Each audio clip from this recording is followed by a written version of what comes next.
जब हम किसी रिच पर्सन के बारे में सोचते हैं तो हमारे माइंड में सबसे पहले एक ऐसे इंसान की इमेज आती है जो अच्छे एक्सपेंसिव सूट बूट में होता है और लग्जरी कार चला रहा होता है और बहुत ही बड़े घर में रह रहा होता है। बट क्या हमारी इस इमेजिनेशन में कोई ट्रुथ भी है?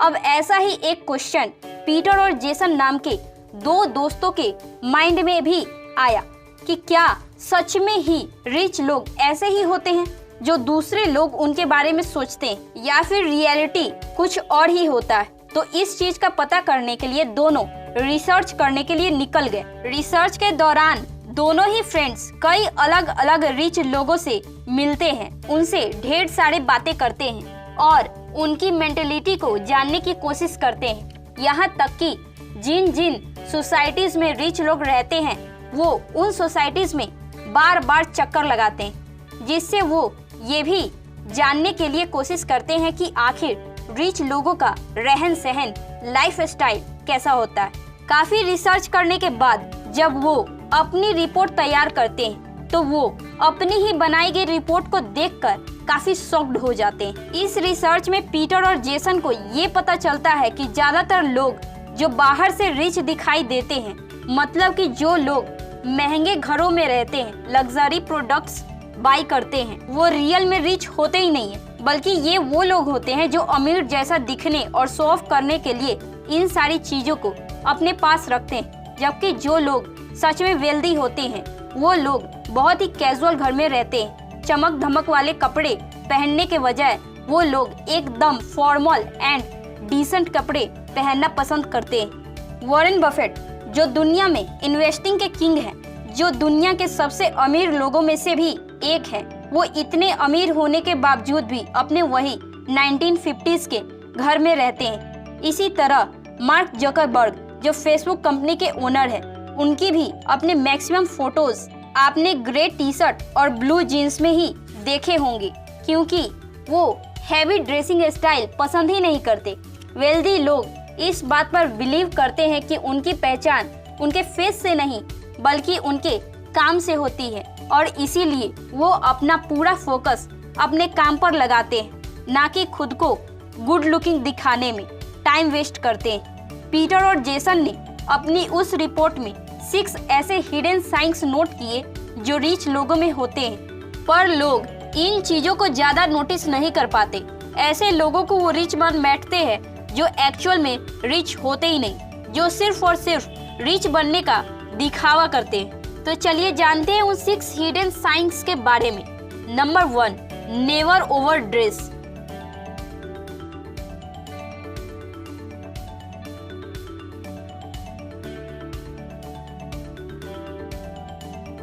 पीटर जब एक बार जॉगिंग के लिए पार्क में जाते हैं तो वहाँ पे उन्होंने ये बात नोटिस किया कि पार्क में एक जगह अच्छी खासी भीड़ लगी हुई थी। वहाँ के लोगों ने एक आदमी को घेरे हुए थे क्योंकि उस आदमी ने सोने से बनी काफी सारी चीज पहनी हुई थी और उसका ड्रेसिंग स्टाइल भी काफी महंगा और लग्जरी होता है। जब वहाँ के लोग उससे उसकी अमेरिका राज पूछते हैं तो उन लोगों से वो ये कहता है कि अरे मैं 1 महीने में करोड़ों रुपए कमाता हूँ। उसकी वो सारी बातें भी पीटर भी सुनता है, पर वो वहाँ खड़े रहने के बजाय वहाँ से वापस आ जाता है और पार्क में लगे ही एक बेंच पर बैठ जाता है। थोड़ी देर बाद पीटर के पास एक आदमी आकर बैठता है। पीटर उस आदमी को खुद से इंट्रोड्यूस कराता है और वो उससे बातें करने लगता है। अब बातों बातों में पीटर को ये पता चलता है कि वो आदमी एक बहुत ही बड़ी कंपनी का मालिक है जिसका मंथली टर्नओवर ही 20 से 30 करोड़ रुपए का है। उसकी ये बातें सुनकर पीटर बिल्कुल ही हैरान रह जाता है क्योंकि वो आदमी इतने नॉर्मल कपड़े पहने हुए रहता है जिसको देखकर कोई भी ये नहीं कह सकता था कि ये इतना अमीर इंसान है। हमारे लिए हमेशा से ही रिच लोगों की डेफिनेशन काफी ज्यादा गलत रही है। लोग अक्सर ये कहते हैं कि अरे यार देख इस आदमी ने कितना सारा सोना पहना हुआ है, इसके पास तो रोलेक्स की वॉच है, इसके पास तो आईफोन भी है, तो ये तो पक्का ही अमीर होगा। हमेशा से ही रिच मैन के लिए हमारा यही जजमेंट रहा है, लेकिन होता इससे बिल्कुल अलग है। मिडिल क्लास के लोग जो शो ऑफ करने वाले लोग होते हैं वो अपने आप को बहुत ही अमीर दिखाने के लिए ऐसा अक्सर करते हैं। हाँ, जो लोग रियल में वेल्दी होते हैं नो डाउट वो अच्छे और ब्रांडेड कपड़े पहनते हैं, पर वो लोग उस तरह की ड्रेसिंग स्टाइल चूज करते हैं जिसमें वो कंफर्टेबल हो, ना कि उसको जिसमें दुनिया उनको कंफर्टेबल माने। इसीलिए वो शो ऑफ जैसी चीजों से दूरी बनाकर रखते हैं। Number 2, expenses. Most of the cases में ये देखा गया है कि एक मिडिल क्लास इंसान जब रिच बनने के बारे में सोचता है तो उसके मन में सबसे पहले यही बात आती है कि जब मैं अमीर बन जाऊंगा तो मैं बहुत सारे पैसे खर्च करूंगा, घूमने जाऊंगा, अच्छी बाइक खरीदूंगा और जो मन में आएगा वो करूंगा।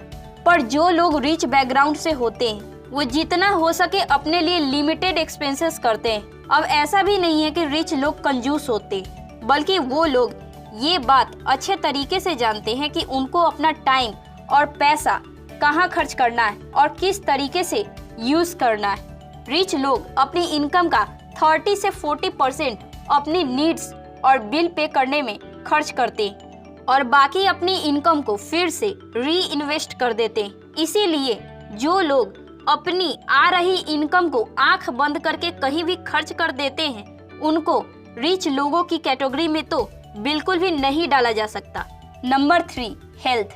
ये बात तो हम सभी लोग जानते हैं, वो भी अच्छे तरीके से जानते हैं कि मनी और वेल्थ से भी बहुत ही ऊपर की चीज है जो हमारी लाइफ को एंजॉय करने के लिए बहुत ही ज्यादा जरूरी है और मैटर करती है, और वो है हमारी हेल्थ। इन शॉर्ट, हेल्थ है तो सब कुछ है। इसीलिए ही रिच लोग अपनी हेल्थ का सबसे ज्यादा ख्याल रखते हैं। वो डेली हेल्दी खाना खाते हैं, एक्सरसाइजेस करते हैं और पूरा ट्राई करते हैं अपने आप को फिट रखने की, जबकि शो ऑफ करने वाले हेल्थ से ज्यादा टेस्ट पर फोकस करते हैं। जिस तरह की डिशेस उनको पसंद आ जाती है बस वो उसी को कंटिन्यू रखते हैं, फिर भले ही वो आगे चलकर ऐसे खाने पीने से बीमार ही क्यों न पड़ जाए। और इस चीज से होता है ये है कि एक पॉइंट पर आकर रिच बनने के बाद भी अपनी वेल्थ को एंजॉय नहीं कर पाते, क्योंकि तब उनकी बॉडी में इतनी एनर्जी बची नहीं होती है।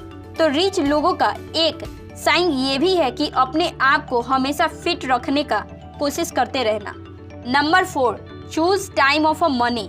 जॉन और ईथन अपनी वाइफ के कहने पर एक सुपरमार्केट में शॉपिंग करने के लिए जाते हैं। अब जब वो सुपरमार्केट में पहुंचते हैं तो वहाँ के प्राइस उनके वाइफ के बताए गए प्राइस से थोड़े ज्यादा होते हैं। तो ये देखकर जॉन कहता है कि यहाँ तो चीजों की प्राइस बहुत ही ज्यादा है, मैं यहाँ से नहीं खरीदने वाला, मैं तो दूसरी जगह ट्राई करूंगा। पर ईथन उसी सुपरमार्केट से शॉपिंग करता है और घर वापस आ जाता है एंड घर आने के बाद वो अपने काम में लग जाता है। लेकिन जॉन स्टिल अलग अलग सुपरमार्केट में जाकर प्राइसिंग देखता रहता है। देन फाइनली उसे एक ऐसी 3 सुपरमार्केट मिलती है जहाँ चीजों की प्राइस थोड़ी कम थी और उसके बजट में होती है। नाउ अब वो खुशी खुशी सामान खरीदता है और घर वापस आ जाता है। बट इस प्रोसेस में उसको 3 से 4 घंटे का समय लग जाता है। तो अब आप बताओ कि कौन ज्यादा समझदार है, जॉन या ईथन? यहाँ पे रियल में बात ये है कि जो लोग रियल में रिच होते हैं वो लोग पैसों से ज्यादा अपने टाइम को वैल्यू देते हैं। वो अपनी कुछ पेनीज बचाने के लिए अपने टाइम को दांव पर नहीं लगाते और जितना हो सके उसको सेव करने की कोशिश करते हैं ताकि वो अपने प्रीशियस टाइम अपने जरूरत के कामों में लगा सके। और ये साइन रिच लोग में बहुत ही ज्यादा देखा जाता है। Number 5, they don't go for any discount. अब फ्रेंड्स, इस चीज में तो कोई शक नहीं है कि लोगों को डिस्काउंट बहुत ही ज्यादा पसंद आता है और यही रीजन है कि डिस्काउंट में मिलने वाली चीजें और फिक्स प्राइस में मिलने वाली चीजें से ज्यादा बिकती है। अब एक बार डिस्काउंट पर लोगों की साइकोलॉजी जानने के लिए लोगों पर रिसर्च की गई, जिसमें एक शॉपिंग मॉल में एक तरफ टी शर्ट्स रखी गई जिनका प्राइस टैग उन्होंने 200 रुपए का लगाया। वहीं उसी शॉपिंग मॉल में दूसरी तरफ सेम वही टी शर्ट्स रखी गई, पर इस बार उन पर 300 रुपए का प्राइस और साथ में 50% का डिस्काउंट लगाकर रख दिया गया। अब रिसर्च का रिजल्ट सामने आया तो वही हुआ जो एक्सपेक्टेड था। करीब 80% से ज्यादा लोगों ने 50% वाले डिस्काउंट से अट्रैक्ट होकर 300 रुपए वाली टी शर्ट्स खरीदी।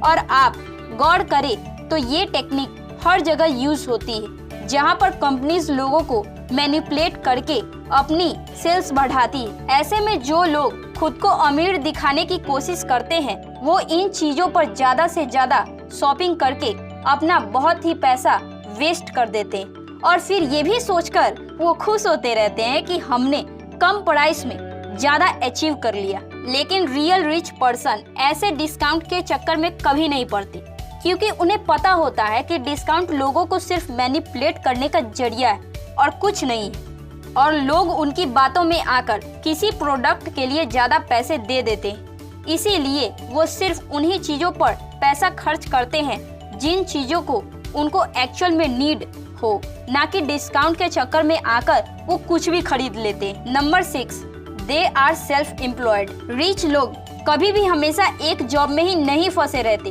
क्योंकि उनको पता है कि जॉब चाहे हाई सैलरी की हो या फिर लो सैलरी की हो, जॉब जॉब होती है जो हमको मजबूर करती है किसी के अंडर काम करने के लिए, और यही चीज उनको बिल्कुल पसंद नहीं आती, क्योंकि वो हमेशा से ही खुद का बॉस बने रहना चाहते हैं। वो लोग फ्रेंड्स अपने आप को एक एंटरप्रेन्योर कहते हैं, क्योंकि वो अपनी कामों की रिस्पॉन्सिबिलिटी खुद ही लेना पसंद करते हैं, और यही चीज उन्हें लाइफ में फ्रीडम देती है कुछ बड़ा अचीव करने के लिए। और जो लोग जॉब से ज्यादा अपने बिजनेस को प्रेफर करते हैं, वो लोग कहीं ना कहीं एक रिच माइंडसेट रखते हैं। और ये थे वो 6 ऐसे साइंस जिसका आप यूज करके ये पता कर सकते हैं कि क्या कोई इंसान सच में अमीर है या सिर्फ वो अमीर बनने का दिखावा कर रहा है।